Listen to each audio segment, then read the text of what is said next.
చూడమనండి. పోనీ దాని దగ్గర ఫీజులు వసూలు చేయట్లేదా స్టూడెంట్స్ దగ్గర?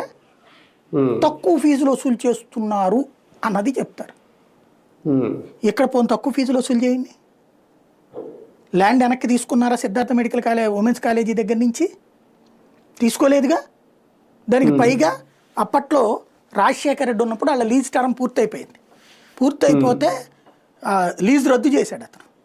చేస్తే వాళ్ళు కోర్టుకు వెళ్ళి స్టే తెచ్చుకున్నారు. రాజశేఖర రెడ్డి దిగిపోయాడు. చంద్రబాబు వచ్చాక ఏదో చిన్న అమౌంట్తో మళ్ళీ ఎలా కంటిన్యూ చేసుకొచ్చేసారు. ఈ మధ్యన మళ్ళీ కంటిన్యూ చేసుకొచ్చారు వాళ్ళకి. ఏంటది? డబ్బులు వెనక్కి వచ్చినాయా? గుడి సొమ్ము అది.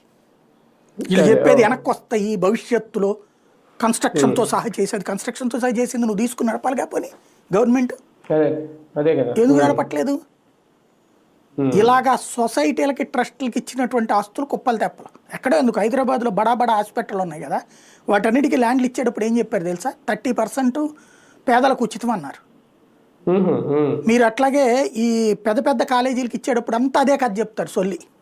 ఇప్పుడు మీకు వీటిట్లో ఉందో లేదో చూడండి, విట్టికి నూనె వాటిట్లలో ఓ ప్రొసీజర్. ఎందుకంటే ఆ ముక్క లేకపోతే కోర్టులు ఒప్పుకో, రూల్స్ ఒప్పుకో. కాబట్టి వాళ్ళు ఇస్తున్నట్టు చూపెడతారు. వీళ్ళు ఏం చేస్తారు? మనం అందరం ఫీజులు అవి కట్టేసేస్తాం కదా, అందులో నుంచి 20% లెక్క చూపెడతారు కావాలంటే మీరు అడిగితే. ఆల్రెడీ మన దగ్గర ఫీజులు అంతా కట్టించుకుని ఇదొక